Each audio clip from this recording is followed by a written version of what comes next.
মাঘ মাসের এক সন্ধ্যায় আমরা চার বন্ধু জড়ো হয়েছিলাম বীরভূমের নলহাটি থেকে কয়েক মাইল দূরে আমাদের আরেক বন্ধু তপেশের বাড়িতে। আমরা থাকি কলকাতায়। তপেশের একটা চিঠি পেয়ে আমরা একদিনের ছুটি নিয়ে ওখানে গিয়েছিলাম। চিঠিতে তপেশ অনেক করে আমাদের যেতে লিখেছিল। ও নাকি একটা সমস্যায় পড়েছে, সেই ব্যাপারে আমাদের সঙ্গে পরামর্শ করতে চায়। আমরা সবাই একসঙ্গে কলেজে পড়েছিলাম, সেখান থেকেই গড়ে উঠেছিল প্রগাঢ় বন্ধুত্ব। পরে তপেশ ও দেশের বাড়িতে চলে গিয়েছিল। সেটা হলো আধা গ্রাম আধা শহর। কলেজে পড়ার সময় শুনেছিলাম ওদের জমি জমা ছিল প্রচুর। ও সেই জমিতে আধুনিক পদ্ধতিতে চাষবাস শুরু করেছিল, সেই সঙ্গে হাঁস মুরগির চাষ আর পালন, যাকে আমরা ইংরেজিতে বলি পোলট্রির ব্যবসা। আমরা শুনেছিলাম খুব রমরমা করে ওর ব্যবসা চলছিল। ওর মা বাবা দুজনেই গত হয়েছেন বেশ কিছুদিন। ও হলো তাঁদের একমাত্র সন্তান।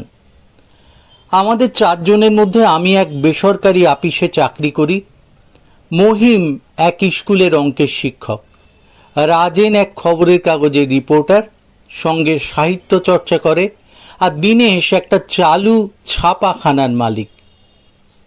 আমরা হাওড়া স্টেশন থেকে ভোরবেলায় ট্রেন ধরেছিলাম। নলহাটি হয়ে তপেশের খামার বাড়ি পৌঁছতে পৌঁছতে একটু বেলাই হয়ে গেল। আমরা আগেও এখানে এসেছি, তাই কোনো অসুবিধে হয়নি। তাছাড়া তপেশকে চিঠি লিখে আমাদের আসার কথা জানিয়ে দিয়েছিলাম। তপেশের বাড়িতে ও ছাড়া আছে দুজন কাজের লোক। একজনের নাম গোবিন্দ, সে রান্নাবান্না করে, তাছাড়া তপেশের ফাই ফরমাস খাটে। অন্যজনের নাম হরি, ছোকরা বয়স, সে বাসন মাজা, ঘর ঝাড়পোঁছ করা এসব কাজ করে। দুপুরে খাওয়াটা ভালোই হয়েছিল। তপেশের জমির গোবিন্দভোগ চালের ভাত, মুসুরির ডাল, তোপসে মাছ ভাজা, রুই মাছের কালিয়া আর পুঁটি মাছের টক। রাত্রিরে ফিশ ফ্রাই, ফ্রায়েড রাইস আর মুরগির মাংস হবে, তপেশই বলেছিল। আমাদের পরিকল্পনা ছিল আগামীকাল রবিবার দুপুরে খাওয়া দাওয়া সেরে বাসে করে রামপুরহাট গিয়ে 5:10 গণদেবতা এক্সপ্রেস ধরব। রাত 10টা নাগাদ ওটা হাওড়ায় পৌঁছবে। দুপুরে আমরা চারজন একটু গড়িয়ে নিতে গিয়ে ঘুমিয়ে পড়েছিলাম, তাই তপেশের সঙ্গে ওর সমস্যার ব্যাপারে কথা বলা হয়নি। এখন সন্ধেবেলা আমরা একসঙ্গে বসেছি। কনকনে ঠান্ডায় শাল আলোয়ান গায়ে দিয়েও কাঁপুনি আর থামে না, এমন ভয়ঙ্কর শীত। কলকাতার সঙ্গে এখানকার শীতের তুলনাই হয় না। দু চার কথার পর আমরা ওর সমস্যাটা কি জানতে চাইলাম। তপেশ বলল, তোরা তো জানিস কলেজ জীবন থেকে আত্মা আর পরলোকের ব্যাপার নিয়ে চর্চা করার আমার আগ্রহ ছিল।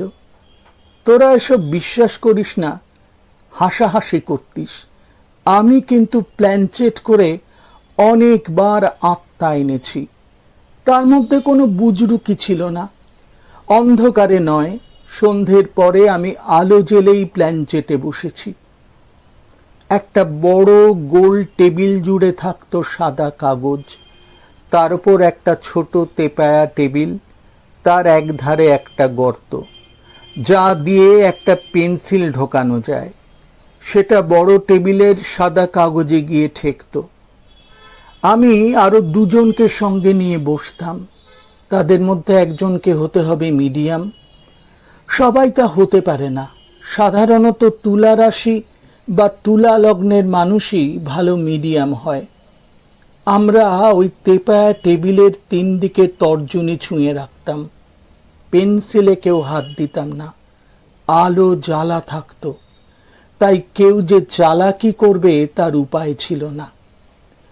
মিডিয়াম ধ্যানস্থ হয়ে যাওয়ার পরে টেবিলটা বোঁ বোঁ করে ঘুরতে থাকতো, আর সাদা কাগজে পেন্সিলের আঁকি বুঁকি পড়ত, অর্থাৎ কোনো আত্মার আবির্ভাব ঘটেছে। তারপর এক সময় তেপায়া টেবিলটা শান্ত হতো। তখন প্রশ্ন করলে ওই সাদা কাগজের ওপর জবাব লেখা পড়তো। অনেক সময় ইংরেজিতেও জবাব হতো। মজার কথা, যে মিডিয়াম হতো সে কিন্তু কিছু টের পেত না। তার তখন সমাধিস্থ অবস্থা। এইভাবে আমি অনেকবার আত্মাকে এনেছি, অনেক প্রশ্নের জবাব পেয়েছি। তা তোরা বিশ্বাস করিস আর নাই করিস। তপেশ একটু থামল, একটা জলের গ্লাস তুলে গলাটা ভিজিয়ে নিল। মুশকিল হয়েছে কি, তপেশ আবার শুরু করলো। কিছুদিন ধরে একটা আত্মা আমাকে বড় জ্বালাচ্ছে। আত্মা না বলে ভূত বলাই ভালো, কারণ আত্মাকে তো দেখা যায় না। এ কিন্তু দেখা দিচ্ছে, তাও আবার আমার চেহারা কিংবা আমার পরিচিত কারো চেহারা ধরে। কি বলছিস তুই? আমি বললাম, তোর কি মাথা খারাপ হয়েছে? রাজেন আমাকে প্রায় ধমক দিয়ে বলল, চুপ কর, একটা ইন্টারেস্টিং ঘটনা শুনছি, বাগড়া দিস না তো, ব্যাপারটা একটু খুলে বল তপেশ। আমি বুঝলাম রাজেনের মাথায় কাগজে লেখবার মতো একটা চমকের পোকা কুরকুর করছে। এই ঘটনাটাই ও ফুলিয়ে ফাঁপিয়ে কাগজে ছাপতে দেওয়ার মতলব বাঁটছে। আমাকে যা সমস্যায় ফেলেছে, তপেশ আবার শুরু করলো। তা হলো, কোনো দোকান থেকে জিনিসপত্র এনে আমাকে বলছে আমি নাকি অর্ডার দিয়ে এসেছিলাম, অথচ আমি কিছুই জানি না। এদিকে সেই দোকানের মালিক, কর্মচারী সবাই জোর দিয়ে বলছে আমি দোকানে গিয়েছিলাম, আমি তাদের অচেনা নই।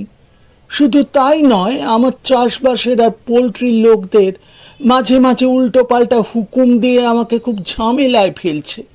তারা সবাই বলছে আমি নাকি তাদের হুকুম দিয়েছিলাম। শুধু আমার নয়, গোবিন্দ আর হরির চেহারা ধরে আমাকে এমন কিছু বলছে যা পরে আমি যাচাই করে দেখেছি ওরা বলেইনি। মহিম এবার বলে উঠল, এটা বেশ রসিক ভূত দেখছি রে, হ্যাঁ? আমাদের সঙ্গে এবার দেখা হয় না? দীনেশ বলল, এ নিয়ে দারুণ একটা ভৌতিক কাহিনী লিখে ফেল রাজেন, আমি বই ছাপবো, হু হু করে কাটবে, নাম দেব রসিক ভূত। কিন্তু ওটা যে ভূত বা কারো আত্মা, সে বিষয়ে নিশ্চিত হই কেমন করে? শুধু সন্ধ্যের পরেই তেনাকে দেখা যায়। তপেশ একটু মুখ বেঁকিয়ে বলল, আর মজার কথা, আমাদের দুজনকে কখনো একসঙ্গে দেখা যায় না। আমার কোনো যমজ ভাইও নেই। তুই প্ল্যানচেট করে কোনো আত্মাকে এই ব্যাপারে প্রশ্ন করছিস না কেন? আমি একটু ঠেস দিয়ে বললাম। তেমন মিডিয়াম আর পাচ্ছি না, তপেশ জবাব দিল। আগেই তো বলেছি সবার মিডিয়াম হওয়ার যোগ্যতা থাকে না, আর মিডিয়াম ছাড়া প্ল্যানচেটও হয় না। সত্যি দারুণ গল্পের প্লট। মহিম বলল, রাজেন, তুই যদি না লিখিস আমি একটা চেষ্টা করে দেখতে পারি।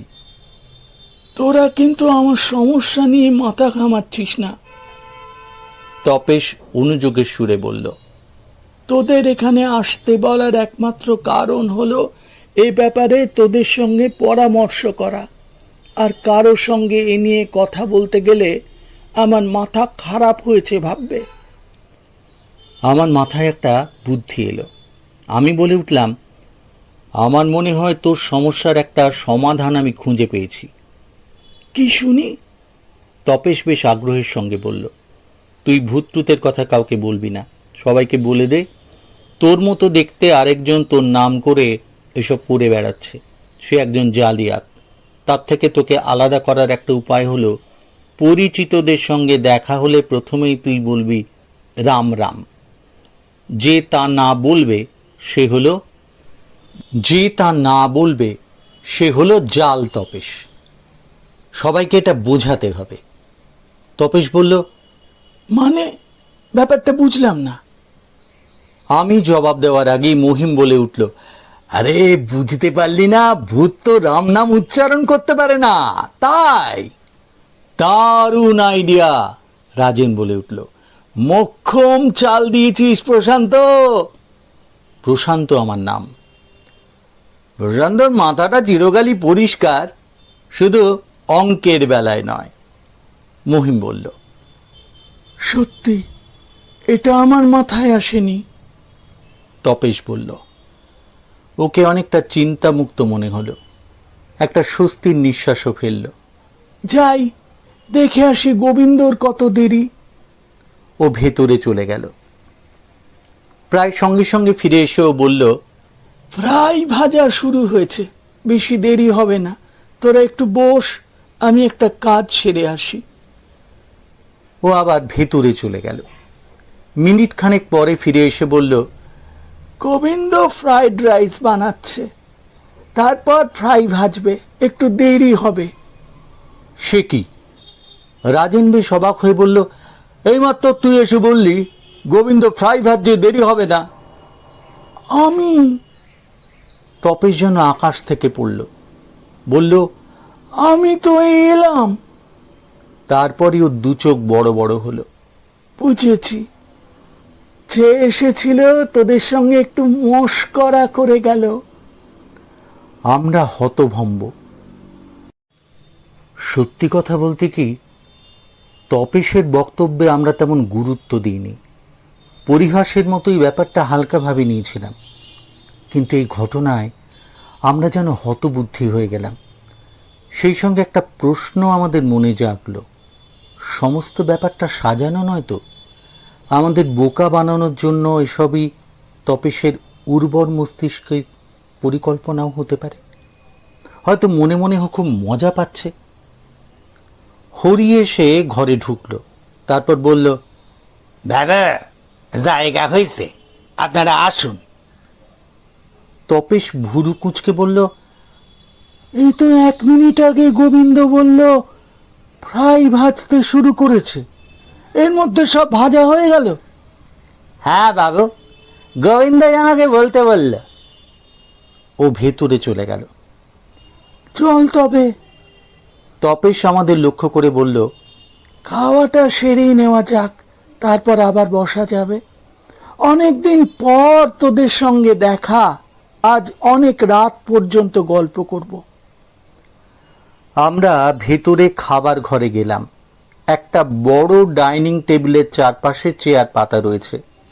হরি কাঁচের প্লেট সাজিয়ে গেলাসে জল দিচ্ছে। আমাদের দেখেও যেন একটু অপ্রস্তুত হলো, বলল, ফ্রাই ভাজা হচ্ছে, একটু বসতে হবে। তবে তুই যে আমাদের ডাকলি। তপেশ এক ধমক দিল। আমি আবার কখন ডাকলেম? হরি যেন আকাশ থেকে পড়ল। আমি তো এই ঘর থেকে বের হইনি। মিথ্যে কথা বলিস না। তপেশ রাগ রাগ গলায় বলল, বলিসনি গোবিন্দ তোকে আমাদের ডাকতে বলেছে? গোবিন্দ পাশের ঘরেই রান্না করছিল। গোলমাল শুনেও এসে বলল, আরে বাবা, আমি ওকে কখনোই তো ডাকতে বলিনি। ফ্রাই ভাজছি, আর 5-7 মিনিট লাগবে। আমাদের সব যেন কেমন গোলমাল হয়ে যাচ্ছে, কোনটা ঠিক কোনটা ভুল কিছুই বুঝতে পারছি না। ঠিক এমন সময় বাইরে থেকে কে যেন তপেশকে ডাকলো। তোরা বস, আমি আসছি। এ কথা বলে ও বাইরের দিকে গেল। প্রায় সঙ্গে সঙ্গে ফিরে এসে বলল, একটা ঝামেলা হয়েছে, কিছু লোক আমার একটা ধানের গোলা লুট করেছে, আমাকে এক্ষুনি একবার বেরুতে হবে। আমার দেরি হতে পারে, বুঝলি? তোরা খেয়ে নিস, আমার জন্য বসে থাকিস না। ও হন্তদন্ত হয়ে চলে গেল। আমাদের মন খারাপ হয়ে গেল, একসঙ্গে বসে খাবো, কি ঝামেলা। কিন্তু আমাদের অবাক করে তপেশ ফিরে এলো, বলল, এত বাজে খবর নিয়ে লোক আসে? তবে তো ধানের গোলা লুট হয়নি, দিনের স্বস্তির কণ্ঠে বলল। আমার ধানের গোলা লুট হবে কেন? তপেশের মুখে বিরক্তির ছায়া পড়ল। অন্য একটা খবর, আমি জানি সেটা ঠিক নয়। আমরা এরোর মুখের দিকে তাকালাম। এই তপেশ কি আসল না নকল? আমাদের সবকিছু যেন তালগোল পাকিয়ে যাচ্ছে। হঠাৎ আমার মাথায় একটা বুদ্ধি এলো, বললাম, তপেশ, রাম রাম বল। ঠিক তখনই ঝপ করে অন্ধকার নেমে এলো, লোডশেডিং। অন্ধকারের মধ্যে আমরা স্পষ্ট শুনতে পেলাম কে যেন বলে উঠল, আম আম। গল্পটি ভালো লাগলে লাইক করবেন, শেয়ার করবেন আর সাবস্ক্রাইব করবেন।